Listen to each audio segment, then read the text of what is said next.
Chapter 6 Cupid and Psyche Part 2. When Cupid left Psyche, Psyche was very sad. She tried to find Cupid. She wandered day and night, but she could not find her lost love. At last, Psyche went to the temple of Venus. She begged the goddess to help her find Cupid. Venus was not eager to help. She was still jealous of Psyche and her beauty. She gave Psyche a task, confident the girl would never complete it. She led Psyche to a huge pile of grain. In the pile were wheat, millet, barley, and lentils all mixed up. "Sort the grains into stacks by morning," Venus ordered. Then, with a laugh, she disappeared. Psyche saw there were millions of seeds. She knew there was no way she would finish the task. She sat down and began to cry. Then something wonderful happened. Through her tears, Psyche noticed a seed moving, then another, and then many more. An army of ants had come to aid her. Each ant was carrying a seed. Together they sorted the seeds into separate piles. In the morning, Venus was surprised to find the work done. "Your next task will not be so easy," she said. "Take this box to the underworld and ask the queen of that realm, Persephone, to send me a little of her beauty."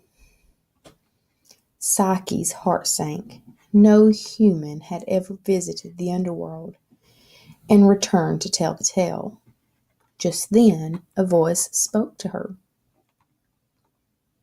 "Take a coin for the boatman," the voice said. "If you pay him, he will carry you across the river to the underworld. Take a cake as well. If you give the cake to the three-headed dog who guards the underworld, he will let you pass. Above all, once Persephone has placed beauty in the box, do not open it." Psyche obeyed the mysterious voice. She traveled safely to the underworld, and Persephone gave her the box of beauty for Venus. Psyche could not help wondering what was inside the box. She lifted the lid and peeked in. A deep sleep came over her. She fell senselessly to the ground. Luckily, Cupid was watching. Although he was disappointed in Psyche, he was still very much in love with her. When he saw her lying on the ground, he took pity on her. He lifted the sleeping spell, and Psyche awoke. "See what curiosity gets you," Cupid said. He smiled at Psyche, and Psyche smiled back. Psyche delivered the box to Venus. Cupid went to Jupiter and begged to marry Psyche with Jupiter's blessing. Jupiter agreed. He allowed Psyche to drink ambrosia, the drink of the gods. Psyche became immortal. So Cupid and Psyche were married and lived happily ever after.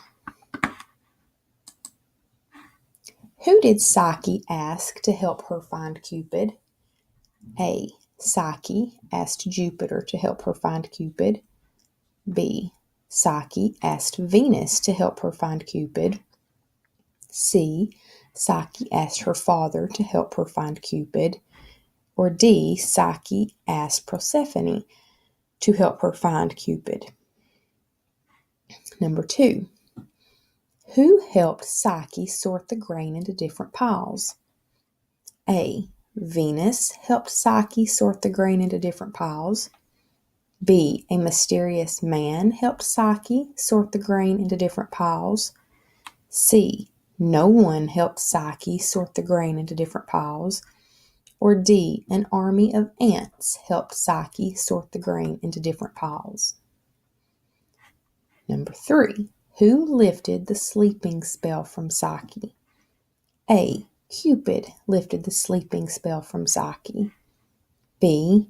Venus lifted the sleeping spell from Psyche. C. Persephone lifted the sleeping spell from Psyche. Or D. Jupiter lifted the sleeping spell from Psyche.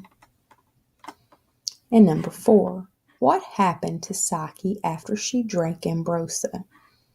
A. Psyche fell senselessly to the ground. B. Psyche lost her memory and forgot who she was. C. Psyche became an immortal and married Cupid. Or D. Psyche became an immortal and married Jupiter.